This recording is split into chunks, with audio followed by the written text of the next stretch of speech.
देखो विद्युत रासायनिक में हम लोग आज टॉपिक पढ़ेंगे क्या, मोलर चालकता।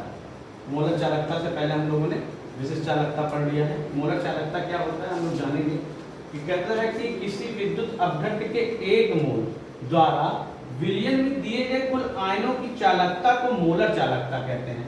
इसे हम लोग किससे डिनोट करते हैं, डेल्टा एम से दर्शाते हैं। तो डेल्टा एम इक्वल टू के इंटू 1000 अपान एम, जहां पर हम जान लेते हैं के क्या है, विशिष्ट चालकत्व है, और एम क्या है, मोलरता।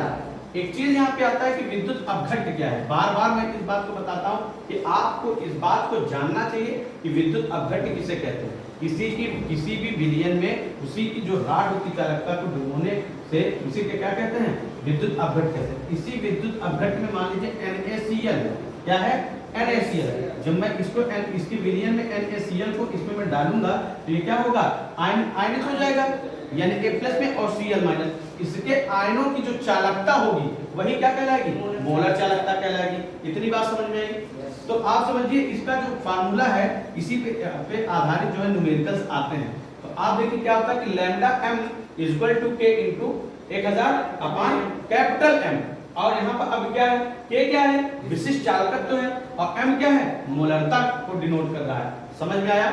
अब इस पे आधारित जो भी न्यूमेरिकल आएंगे वो हम आसानी से कर सकते हैं। ठीक है, एक चीज और देख लेते हैं। अब हो गया मोलर चालकता, अब आ गया तुल्यांकीय चालकता। सेम इसी प्रकार का कोई दिक्कत नहीं है। देखिए किसी विद्युत अपघट्य, फिर अपघट्य आ गया। पूरी चैप्टर में आपको इन सब टर्मिनोलॉजी को ध्यान देना पड़ेगा, ये चीजें बार बार आती रहेगी। तो कह रहा है किसी विद्युत अपघट्य के 1 ग्राम तुल्यांकीय भार।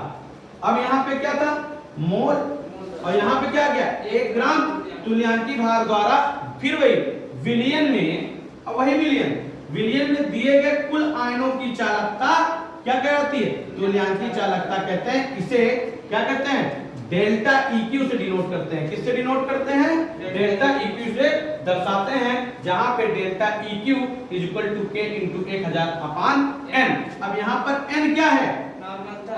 n क्या है, नॉर्मलता है।